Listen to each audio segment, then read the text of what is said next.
Olá, meu nome é Alfredo e nesse vídeo vamos falar sobre como obter o limite de seno de x sobre x.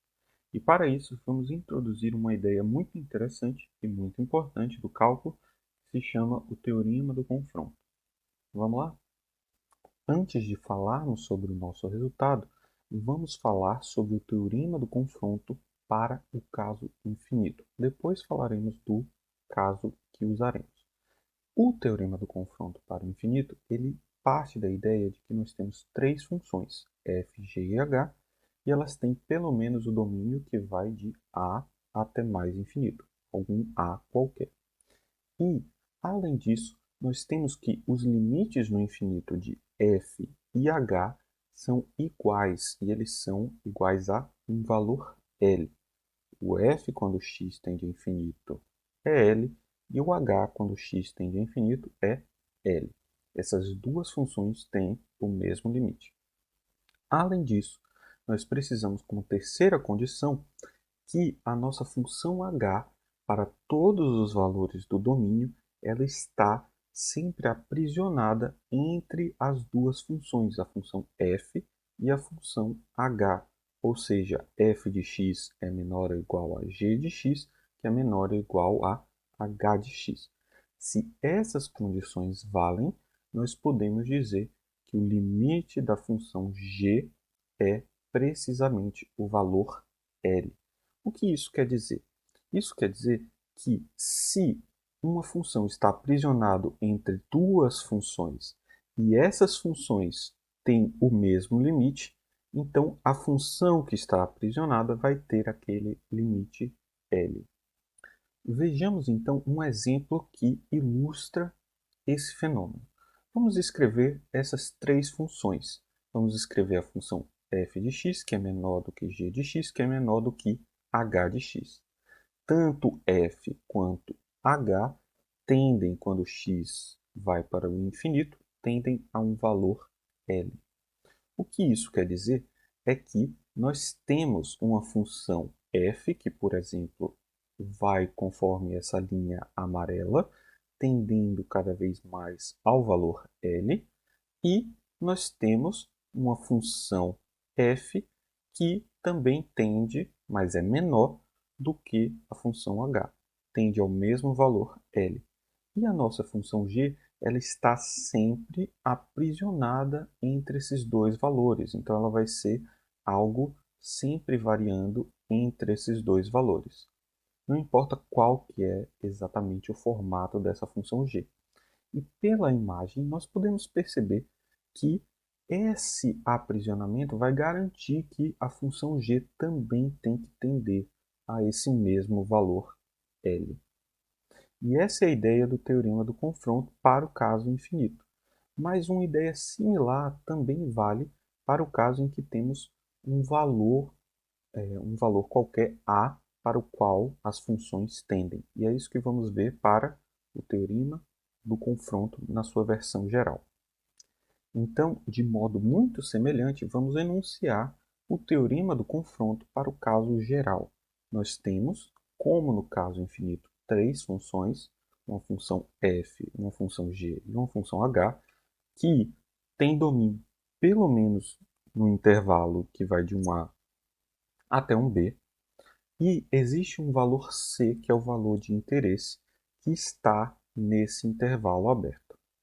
Então, se a função f e a h têm o mesmo limite quando x tende a esse valor c, e esse limite é um valor L, e a função g está aprisionada entre os valores de f e h, ou seja, para todo valor x em a até b, f de x é menor ou igual a g de x, que é menor ou igual a h de x. Então, o limite da função g quando x tende a h é exatamente L. Vamos, então, usar esse teorema para resolvermos o limite de seno de x sobre x quando x tende a zero. E esse é um limite que não pode ser resolvido de modo simples sem o uso de uma técnica como essa. Você pode tentar fazer usando ali as definições e você vai perceber que está faltando algum tipo de ferramenta. Então vamos usar o teorema do confronto para resolvermos esse problema. Para fazermos isso, vamos observar o círculo trigonométrico e vamos assinalar um ângulo x qualquer para esse círculo. O círculo trigonométrico, lembra, é um círculo de raio 1 e o ângulo x vai cair em um ponto que tem projeção no y com o valor do seno, projeção no x com o valor cosseno, e o ângulo x é o tamanho do arco do zero, do ponto mais horizontal, até o valor desse ângulo. Então vamos fazer o seguinte, vamos começar assinalando o valor seno de x nesse círculo trigonométrico, que vai ser exatamente essa altura que nós assinalamos aqui. O valor x é o ângulo que estamos observando e x vai ser precisamente o arco, o tamanho desse arco que nós temos aqui. Se nós ligamos o ponto do nosso ângulo até o ponto de ângulo zero, como vemos nessa linha vermelha, então nós formamos um triângulo. Esse triângulo é um triângulo que tem área A1 e observe que esse triângulo tem base igual ao raio da minha circunferência. Observe, vai do ponto 00 até o ângulo zero, até o ponto de ângulo zero, e isso é o tamanho do raio. Essa é a base do triângulo, a altura do triângulo é o seno de x, e, portanto, a área desse triângulo vai ser 1 vezes seno de x sobre 2. Base vezes altura sobre 2. Simples assim. Agora, vamos observar uma segunda área importante desse triângulo, que é a área do setor formado por esse ângulo x. Observe que o tamanho x ele é proporcionalmente à volta completa, né? A volta completa são 2π, porque esse ângulo é um ângulo em radianos, vezes a área do nosso círculo. A área do nosso círculo, em proporção ao x para 2π, vai ser exatamente dada por essa expressão. X está para 2π, assim como a área do tamanho, a área desse setor circular está para o tamanho completo da área do círculo. Então, nós vamos ter para A2 esse valor, que é x vezes π vezes 1 ao quadrado, sobre 2π. O π vai cortar, vamos ter x sobre 2. Observe que a área desse setor circular vai ser um pouco maior do que a área do triângulo, porque ela vai ser o triângulo mais um pedacinho. Então, podemos dizer que A1 é menor do que A2. E agora vamos para um terceiro triângulo. Esse triângulo é o triângulo pelo lado de fora do nosso círculo trigonométrico. E observe que essa altura ela tem como valor a tangente do nosso ângulo. Isso vem de uma simples semelhança de triângulos aqui. Nós temos que a tangente está para o raio da circunferência 1, assim como o seno de x está para o cosseno, que é o tamanho da base do triângulo retângulo. Então, nós temos agora esse terceiro triângulo, que tem área maior ainda, né? Esse triângulo vai ter área A3, e ele tem altura com o valor da tangente de x e base com o valor 1. Então, a área dele vai ser 1 vezes tangente de x sobre 2. Agora que nós temos essas três áreas, nós podemos concluir que nós formamos uma escadinha, da mesma forma que nós tínhamos F, G e H.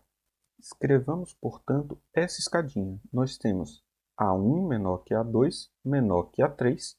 A1 é seno de x sobre 2. A2, o π vai cortar com π, nós vamos ter x sobre 2. E o AT vai ser A3, vai ser tangente de x sobre 2. Então, nós temos esses valores aqui. Agora, vamos operar com essas funções.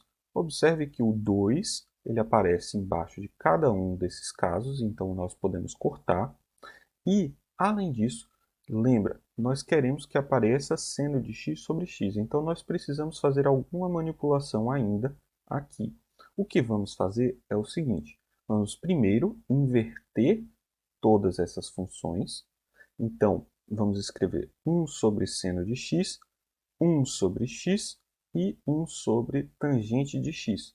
Quando nós invertemos um número, então as desigualdades invertem de sinal. É só você pensar o seguinte, se você tem 4 é maior do que 2, mas 1 sobre 2 é maior do que 1 sobre 4. Então, 1 sobre seno de x é maior do que 1 sobre x, é maior do que 1 sobre tangente de x.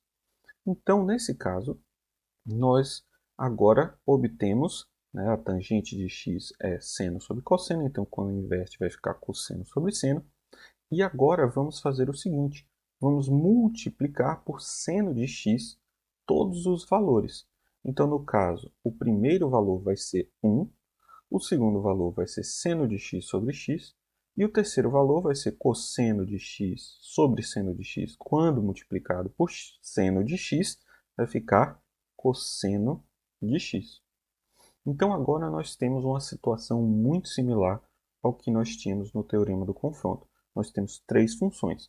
Uma função constante, que é igual a 1, uma função seno de x sobre x e uma função cosseno de x. Vamos agora observar como que obtemos o caso do teorema do confronto. Nós vamos então observar que vamos fechar um intervalo. Nós temos um intervalo que vai de menos π sobre 2 até π sobre 2 para garantir que a nossa inequação está funcionando corretamente. Aqui é importante notar que o zero está excluído. E vamos assinalar cada uma dessas funções. A minha função f de x vai ser cosseno de x, a função g vai ser seno de x sobre x, e a função h vai ser 1, vai ser a função constante. Observe agora que o limite da função cosseno de x quando x tende a zero é 1. Lembra, quando eu estou me aproximando do zero, o valor fica horizontal. E o valor horizontal tem cosseno 1. Além disso, nós temos que o limite de uma função constante vai ser a própria constante. Então, observe que a função f e a função h, ambas têm limite igual a 1 quando x tende a zero. Agora, vamos então aplicar o teorema do confronto e nós sabemos que o limite da função g vai ser exatamente o mesmo das funções f e h, e, portanto, o limite da g é 1. A nossa função g é exatamente aquilo que nós queríamos, que é o seno de x sobre x, e assim nós conseguimos determinar esse limite. Esse limite ele é muito importante porque, a partir dele, nós conseguimos derivar diversas equações trigonométricas para as derivadas das funções trigonométricas. Basta esse limite para derivarmos todas as funções das derivadas das funções trigonométricas básicas. Muito obrigado e até o próximo vídeo.